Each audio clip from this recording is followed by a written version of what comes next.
গতকাল আমরা কি পড়েছিলাম?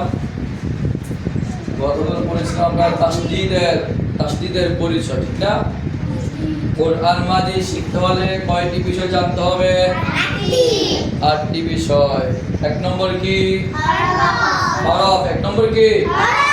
হরফ। অক্ষরগুলো ভালোভাবে জানতে হবে। যদি অক্ষর ভালোভাবে না জানি, উচ্চারণ না পারি, শুদ্ধ না হয়, তাহলে আমাদের কি হবে না? কোরআন মাজিদ শুদ্ধ হবে। এক নম্বর হরফ কি করতে হবে? শুদ্ধভাবে জানতে হবে। 2 নম্বর কি? মাখরাজ। হরফগুলো কোথা থেকে উচ্চারিত হয়, কিভাবে উচ্চারণ হয়? মাখরাজ কয়টি? 17টি। আর হরফ কয়টি? 29টি।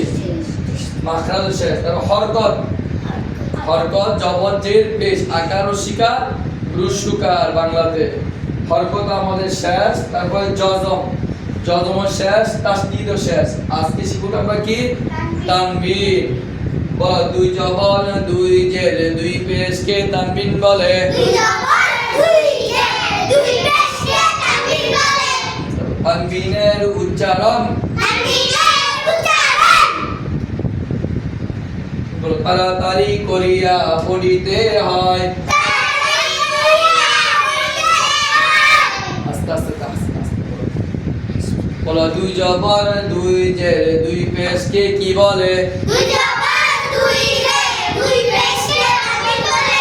2 জবর 2 জের 2 পেশ কিভাবে পড়িতে হয়? 2 জবর 2 জের 2 পেশ কে তাড়াতাড়ি করিয়া পড়িতে হয়। 2 জবর 2 জের 2 পেশ তাড়াতাড়ি কি হতে হবে? পড়তে হবে। এবং তানবিনের উচ্চারণ হবে বাংলায় দন্তান্ন। কি হবে?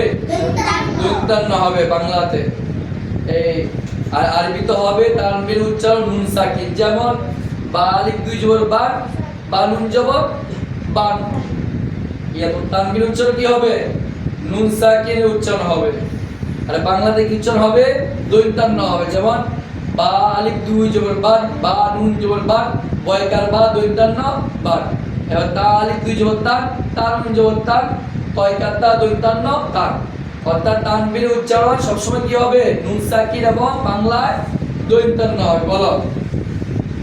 আন ইন উন, বান বিন বুন, তান তিন দুন, তান তিন দুন, জান জিন জুন, হান হিন হুন, খন হিন খুন, দান দিন দুন, লান রিন দুন, রন রিন রুন, জান জিন জুন, সান সিন সুন, শান সিন শুন, সন সিন সুন, দন দিন দুন, তন দিন দুন, জন জিন জুন, আন ইন হুন, গন গিন গুন, খান ফিন গুন, গন কিন গুন,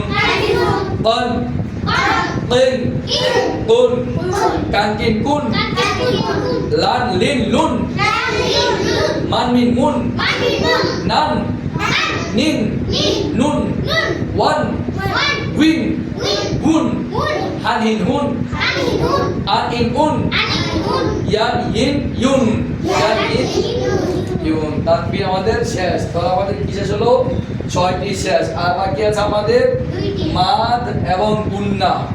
অর্থাৎ কোথায় টানতে হবে, 1 আলিফ পরিমাণ, কোথায় 3 আলিফ পরিমাণ, কোথায় 4 আলিফ পরিমাণ। ইনশাআল্লাহ এটা আমরা শিখবো। সবাই পড়া শুরু করে দাও।